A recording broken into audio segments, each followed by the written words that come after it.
جا کر کے کھاتا نہیں ہے بلکہ انتظار کر رہا ہے۔ کیا کر رہا ہے؟ انتظار کر رہا ہے۔ اب وہ چڑیا نبی کی بارگاہ میں، ہمارے نبی کی بارگاہ میں آ کر کے عرض کرتے ہیں کہ یا رسول اللہ، فلاں باز نے میرے بچے کو پکڑ کر لے کے چلا گیا ہے۔ ہمارے نبی نے فرمایا چاہتے کیا ہو؟ تو میں یہ چاہتا ہوں کہ وہ میرے بچے کو واپس کر دے۔ ہمارے نبی نے کیا فرمایا؟ ہواؤں کو حکم دیا۔ کس کو؟ ہواؤں کو حکم دیا کہ ہواؤں جاؤ اور جا کر کے اس باز سے کہہ دو کہ تمہیں پیارے مصطفیٰ نے بلایا ہے۔ بولیے سبحان اللہ۔ تمہیں پیارے نبی نے بلایا ہے۔ اب دیکھیے ہم لوگ کس نبی کی امت ہے جس کی بات ہوا بھی مان رہی ہے۔ ہوا سے ہمارے نبی نے فرمایا، ہوا کا رخ ادھر تھا اور باز ادھر گیا تھا۔ نبی ابھی کہہ ہی رہے تھے کہ ہوا اپنے رخ کو چینج کر لیے، ادھر جانے لگی جدھر وہ باز گیا تھا۔ ہوا جا کر کے اس باز سے کہتی ہے کہ اے باز، تجھے پیارے نبی نے بلایا ہے۔ اب وہ باز چڑیا کے بچوں کو لے کر کے اڑتا ہے، اڑ کر کے نبی کی بارگاہ میں حاضر ہوتا ہے، اور حاضر ہو کر کے کیا کہتا ہے؟ الصلاۃ والسلام علیک یا رسول اللہ۔ آپ لوگ بھی بولیے الصلاۃ والسلام علیک یا رسول اللہ۔ ہمارے نبی فرماتے ہیں اے باز، تم نے اس کے بچے کو لے کے گیا ہے؟ ہاں یا رسول اللہ، میں لے کے گیا ہوں۔ ہمارے نبی فرماتے ہیں کہ اس کے بچے کو واپس کر دے۔ کہ یا رسول اللہ، میرا کام ہے شکار کرنا، میرا کام ہے شکار کرنا۔ اگر میں شکار نہیں کروں گا تو پھر میں کھاؤں گا کیا؟ اگر میں، جیسے شیر ہے، شیر کا کام کیا ہے؟ شکار کرنا۔ اگر وہ شکار نہیں کرے گا تو کھائے گا کیا؟ بھوک سے مر جائے گا۔ ویسے ہی باز، اس کا کام بھی ہے شکار کرنا، کہ اگر شکار نہیں کروں گا تو کھاؤں گا کیا، اور اگر کھاؤں گا نہیں تو میں مر جاؤں گا۔ ہمارے نبی فرماتے ہیں کہ اگر کھانا ہی تھا، جب لے کے گیا اتنے دیر سے کھایا کیوں نہیں؟ تو وہ باز کہنے لگا یا رسول اللہ، اب تک میں نے جتنا شکار کیا کرنے کے بعد انتظار نہیں کیا، جیسے ہی شکار کیا میں نے اسے کھا لیا۔ آج کیوں انتظار کر رہے ہو؟ آج ابھی تک کیوں نہیں کھائے ہو؟ تو باز نے کہا یا رسول اللہ، اب تک میں نے جو شکار کیا تھا تو اس کی مائیں کسی اور کی طرف نہیں بلکہ میرا پیچھا کر رہی تھی، لیکن آج جب میں نے اس چڑیے کے بچے کو شکار کیا تو اس کی ماں میری طرف نہیں بلکہ اس در کے طرف اپنے رخ کو کر لیا تھا، کہ جہاں سے کوئی آج تک خالی ہی نہیں آیا تھا، جہاں سے کوئی خالی نہیں آیا تھا۔ میں نے سوچا اگر اس کے بچے کو کھا لیا اور یہ چڑیا اگر پیارے مصطفیٰ کی بارگاہ میں چلا گیا، اگر آمنہ کے لال کی بارگاہ میں چلا گیا اور وہاں جا کر کے میری شکایت کر دی تو میں اس کے بچے کو کہاں سے دوں گا، کہ یہی سوچ کر کے میں کھایا نہیں۔ میرے نبی نے فرمایا اچھا تو یہ بات ہے، تجھے شکار کرنا ہے، تجھے کھانا ہے تو سن، اس کے بچے کو واپس کر دے اور میرے ران میں سے ایک ٹکڑا لے لے۔ ہمارے نبی نے اپنے جسم سے ایک ران کا ٹکڑا دیا اور اس کے بچے کو آزاد کرا دیا۔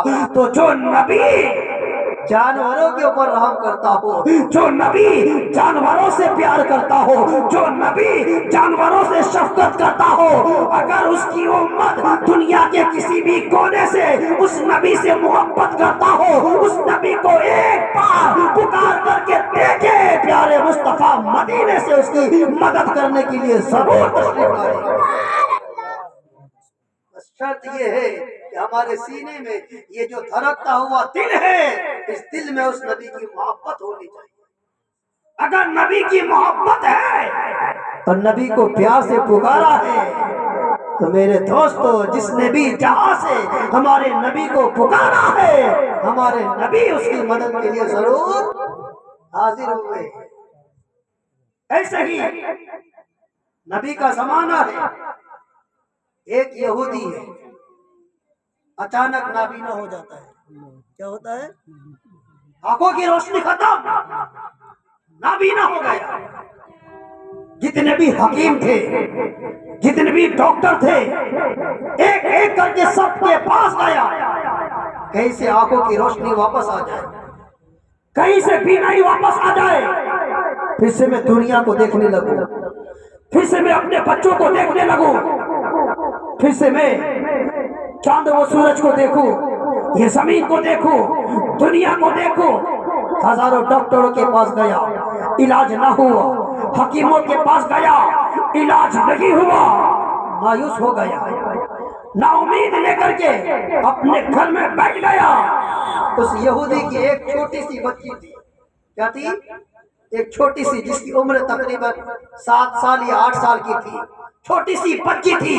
جب باپ کو مایوس دیکھا، جب باپ کو مایوس دیکھا، آج ہم لوگ بھی ہیں، اگر ہمارے گھر میں ہمارے والدین ہیں، ماں ہے، باپ ہے، اگر وہ بیمار پڑتے ہیں تو نیک اولاد کیا کرتی ہے؟ نیک اولاد ہر ممکن کوشش کرتی ہے کہ کہیں سے بھی ہو میں اپنے باپ کا علاج کراؤں گا، کہیں سے بھی ہو اپنی ماں کا علاج کراؤں گا۔ ماں کی علاج کے لیے، باپ کے علاج کے لیے وہ دنیا کے جہاں جس ڈاکٹر کے پاس جانے کے لیے حکم دیا جاتا ہے وہاں جاتا ہے، جا کر کے علاج کرنے کی کوشش کرتا ہے۔ جیب میں پیسے نہیں ہوتا ہے، دوسرے سے ادھار لیتا ہے، وہ قرض لیتا ہے، وہ محنت کرتا ہے، مزدوری کرتا ہے، اس لیے کہ باپ سے محبت ہے، اس لیے کہ ماں سے محبت ہے۔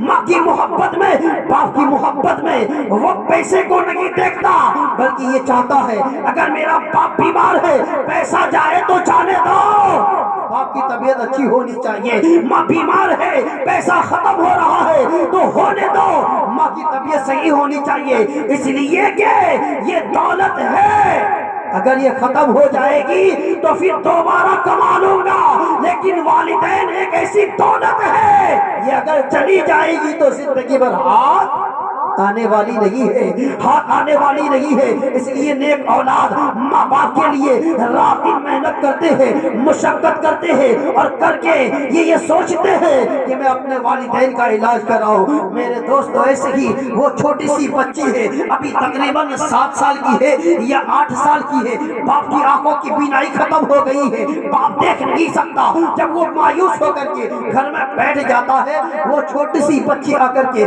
باپ سے کہتی ہے، ابو جان آپ مایوس کیوں ہو، آپ پریشان کیوں ہو، آپ غمگین کیوں ہو؟ باپ کہتا ہے، بیٹی میں تیری صورت کو دیکھ نہیں سکتا، میں دنیا کو دیکھ نہیں سکتا، میں دنیا کی رنگینیاں دیکھ نہیں سکتا، تو اب دنیا میں رہنا میرا کس کام کا، مجھے دنیا سے چلا جانا چاہیے۔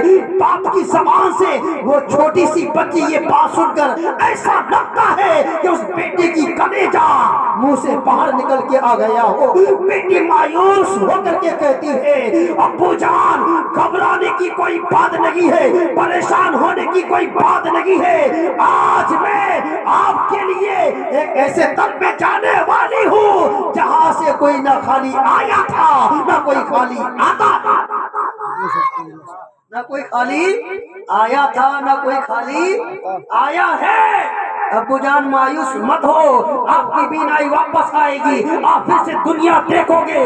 باپ کہنے لگے، بیٹی میں نے کوئی ایسا حکیم نہیں جس کے پاس علاج نہیں کرایا، کوئی ایسا ڈاکٹر نہیں جس سے میں نے علاج نہیں کرایا، سب نے کہا یہ لا علاج ہے، اب دوبارہ بینائی نہیں مل سکتی۔ بیٹی کہنے لگی، وہ دنیا دار ڈاکٹر کے پاس گئے ہوں گے جہاں علاج نہیں ہوا ہے، آج میں دنیا دار ڈاکٹر کے پاس نہیں جاؤں گی، آپ بس یہی بیٹھ جائیے، ابھی میں ایک پل میں آتی ہوں۔ وہ بچی جاتی ہے، جانے کے بعد ہمارے نبی کے دروازے پہ دستک دیتی ہے، آواز لگاتی ہے، نبی کی بیوی حضرت عائشہ باہر نکل کے آتی ہے، دیکھتی کیا ہے کہ ایک چھوٹی سی بچی ہے جس کی عمر 7 سال ہے، دیکھ کر کے نبی کی بیوی بیوی فرماتی ہے بیٹی کیسے آنا ہوا؟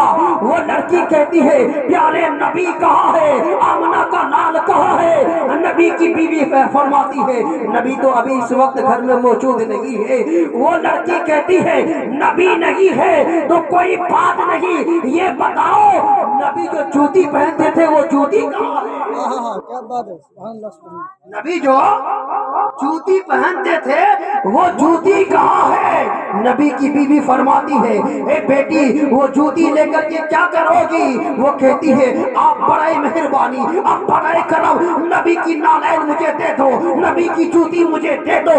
نبی کی بیوی جاتی ہے اور جانے کے بعد نبی کے نالین کو لیتی ہے اور لا کر کے نبی کی بیوی اس بچی کو دے دیتی ہے۔ دینے کے بعد میرے دوست اور بزرگوں وہ بچی لیتی ہے اپنے ہمارے نبی کے نالین کو لے کر کے اپنے ہاتھوں میں لے کر کے نبی کے نالین میں جو مٹی لگی ہوئی تھی اس کو نکالنے لگتی ہے، نکال کر کے ایک جگہ جمع کرتی ہے اور جمع کرنے کے بعد اس کو سمیٹ کر کے اپنے دامن میں اپنے گھر میں آ جاتی ہے اور گھر میں آنے کے بعد اپنے باپ کو بلاتی ہے اور بلا کر کے سامنے بٹھا دیتی ہے اور وہی مٹی جو نبی کے نالین سے لگی ہوئی تھی اسی مٹی کو اٹھاتی ہے اور اٹھا کر کے اپنے باپ کی آنکھوں میں لگا دیتی ہے۔ ابھی لگانا ہوتا ہے کہ باپ کی آنکھوں میں پھر سے نعرہ تکبیر، نعرہ رسالت، نعرہ رسالت، سرکار کی آمد، دلدار کی آمد، نعرہ تکبیر، نعرہ رسالت، سبحان اللہ سبحان اللہ۔ باپ کی آنکھوں میں پھر سے روشنی آ جاتی ہے۔ اب وہ یہودی تھا، مسلمان نہیں تھا۔ ذرا سوچو کہ جو نبی اپنے غیر کے اوپر اتنا رحم و کرم کرے تھے تو پھر اپنوں کے اوپر کتنا کرم کرتا ہوگا، اپنوں کے اوپر کتنی رحمتیں نازل فرماتا ہوگا۔ میرے دوست اور بزرگوں جیسے آنکھوں میں بینائی آ گئی، اب وہ یہودی کہنے لگا اے بیٹی تو نے میری آنکھوں میں کیا لگایا کہ میں پھر سے دیکھنے لگا، میری بینائی واپس آ گئی۔ اب وہ لڑکی کہتی ہے ابو جان میں کوئی دوائی نہیں لگائی ہوں، میں کوئی اور چیز نہیں لگائی ہوں۔ وہ یہودی کہنے لگا پھر کیا لگائی ہو کہ پھر سے میں دیکھنے لگا؟ وہ بیٹی کہتی ہے ابو جان آمنہ کے لال کے نالین کی مٹی کو آپ کی آنکھوں میں لگا دیا، اللہ نے آپ کی آنکھوں میں بینائی۔ سبحان اللہ سبحان اللہ۔ وہ یہودی کہنے لگا بیٹی جن کے نالین کے ذرات کا یہ کمالات ہے، نالین میں یعنی جوتی میں جو مٹی لگی تھی ان کے یہ کمال ہے، تو پھر آمنہ کے لال میں کتنا کمال ہوگا، ان کے اندر کتنا کمال ہوگا۔ دیر مت کر، ان کے پاس لے کر کے چل اور جا کر کے ان کا کلمہ پڑھ کر کے تو بھی مسلمان بن جا، میں بھی سبحان اللہ سبحان اللہ۔ تو بھی مسلمان بن جا، میں بھی مسلمان بن جاتا ہوں۔ گئے اور جانے کے بعد بیٹی بھی باپ بھی نبی کی بارگاہ میں جا کر کے کلمہ پڑھ لیے اور کلمہ پڑھ کر کے وہ بھی مسلمان بن گئے۔ دیکھیے میرے دوستو افسوس کی بات ہے آج ہم لوگ اپنے آپ کو مسلمان کہلاتے ہیں، ہم یہ کہتے ہیں کہ ہم مسلمان ہیں، لیکن اگر مسلمان کا فل فارم پوچھا جائے، مسلمان کا مطلب پوچھا جائے، مسلمان کا معنی پوچھا جائے، ہم بتا نہیں سکتے۔ مسلمان کہتے کسے ہیں ہم جانتے نہیں، ہمیں پتا نہیں ہے۔ افسوس ہے ہمارا اسلام جہالت کو پسند نہیں فرماتا۔ ہمارے نبی جو اس دنیا میں تشریف لے کر کے آئے جہالت کو ختم کرنے کے لیے آئے، لیکن آج تقریباً 90% انسان ایسے ہیں جو جہالت کی زندگی گزار رہے ہیں۔ ان کو یہ بھی پتا نہیں کہ میں کون ہوں، میرا مقام کیا ہے، اس کو معلوم نہیں ہے۔ بس نام رکھ لیا عبداللہ، عبد الرحمن، عبد الرحیم، عبد الکریم، مسلمان کے گھر میں پیدا ہو گیا، یہ سمجھتے ہیں کہ یہی ہم مسلمان کی پہچان ہے۔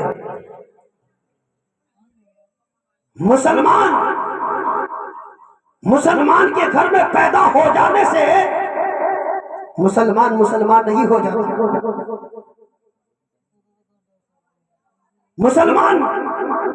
نام مسلمان رکھ لینے سے مسلمان نہیں ہو جاتا، بلکہ مسلمان اسے کہتے ہیں جو پوری طریقے سے اپنے آپ کو اللہ کی بارگاہ میں پیش فرما دے، پوری طریقے سے، تب جا کر کے وہ مسلمان ہوتا ہے۔ لیکن ہمیں تو ابھی یہ بھی پتا نہیں ہے کہ غسل میں کتنی چیز فرض ہے، وضو میں کتنی چیز فرض ہے، نماز میں کتنی چیز فرض ہے، اسلام میں کتنی باتوں کو ماننا چاہیے، کتنی باتوں کو نہیں ماننا چاہیے۔ بس ہم لوگ یہ سوچتے ہیں یہ زندگی ہے، اس دنیا میں آئے ہو، پورے محلے میں میرا گھر سب سے بڑا ہونا چاہیے، دنیا میں آئے ہو، پورے محلے میں سب سے نام میرا چلنا چاہیے، سب میری بارگاہ میں آ کر کے، میرے پاس آ کر کے جی حضوری کرے۔ بس یہی ہم لوگ چاہتے ہیں۔ ہم لوگ دنیا طلب ہو گئے، دنیا پرست ہو گئے۔ ارے یہ بتاؤ، یہ دنیا حاصل کر کے کرو گے کیا؟ یہ دنیا حاصل کر کے کرو گے کیا؟ یہ دنیا تمہارا کس کام کی آنے والی ہے؟ یہ دنیا کب تک تمہارے ساتھ رہے گی؟ یہ دنیا تو رہے گی، اس دنیا کی گارنٹی ہے، لیکن تیری کوئی گارنٹی ہے کہ نہیں ہے؟ اگر اس دنیا میں تو ہمیشہ کے لیے رہتا تو پھر یہ دنیا تیرے ہاتھ نہیں آتی، اس سے تجھ سے پہلے بھی بہت سارے آئے۔ اس لیے میرے دوستو، اپنی حقیقت کو سمجھو، اپنے آپ کو سمجھو کہ اللہ تبارک و تعالیٰ نے ہمیں بھیجا کس لیے ہے؟ بس کھانے پینے کے لیے نہیں، چلنے پھرنے کے لیے نہیں، سونے اٹھنے کے لیے نہیں۔ اللہ تبارک و تعالیٰ نے انسان کو جو بنایا ہے اس کا کوئی مقصد ہے۔ جیسے ایک انسان ہے، کوئی بھی کام کرتا ہے تو اس کے پیچھے اس کا مقصد ہوتا ہے کہ نہیں ہوتا ہے؟ ہوتا ہے نا؟ یہ مکان جس نے بھی بنایا اس لیے بنایا ہے، مقصد ہے نا کہ یہ مکان بناؤں گا تو مکان میں رہوں گا، جب میں یہ مکان بناؤں گا تو یہ مکان مجھے دھوپ سے بچائے گی، بارش سے بچائے گی، سردی سے بچائے گی۔ مقصد ہے کہ نہیں ہے؟ ہر چیز کا مقصد ہوتا ہے نا۔ یہ مائک جو ہے، مائک بنانے والے نے جو بنایا ہے، مقصد کیا ہے؟ اس مائک میں کوئی بھی بات اگر بولی جائے تو دھیرے سے بولی جائے تب بھی وہ آواز دور تک چلی جائے گی، مقصد یہ ہے۔ اسی طرح سے کوئی سے بھی چیز کو اٹھا کر کے دیکھ لو، ہر چیز میں مقصد ہے، ہر چیز میں اس کا مطلب ہے۔ بغیر مقصد کے کوئی چیز نہیں بنتی ہے، کہ جب دنیا کے بنانے والے جو بھی چیز کو بنایا ہے اس کا مقصد ہے، تو پھر پروردگار نے جو پوری کائنات کو بنایا ہے، پروردگار نے جو پورے انسانوں کو بنایا ہے، اس کا بھی تو مقصد ہے۔ یہی تو نہیں بنایا، ایسے ہی تو نہیں بنایا۔ تو پوچھو، اے پروردگار، تو نے یہ دنیا کس لیے بنایا؟ اے مولا، تو نے یہ پوری کائنات کس لیے بنایا؟ رب نے کہا بندے یہ سب تیرے لیے، اور پھر بندے نے کہا مولا جب سب ہمارے لیے تو ہم کس لیے؟ رب نے فرمایا بندے یہ ساری کائنات تیرے لیے اور تو میرے لیے، اللہ سبحان ساری کائنات تیرے لیے اور تو میرے لیے۔ لیکن میرے دوستو آج افسوس کی بات یہ ہے کہ ہم لوگ کوئی بھی کام کرتے ہیں بس دنیا حاصل کرنے کے لیے، یہاں تک کہ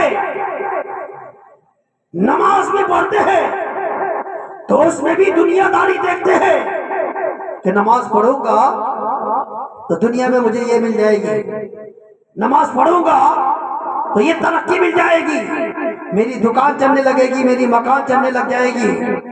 اس دنیا کو سب کچھ سمجھتے ہو، آؤ اپنے نبی سے پوچھو یا رسول اللہ آپ کی نظر میں یہ دنیا کی حقیقت کیا ہے؟ ہمارے نبی فرماتے ہیں اے لوگوں سنو، یہ دنیا ایک مردار ہے۔ کیا ہے؟ یہ دنیا ایک مردار ہے اور اس کے طلبگار کیا ہے؟ کتے ہیں۔ کیا ہے؟ اس کے طلبگار کتے ہیں۔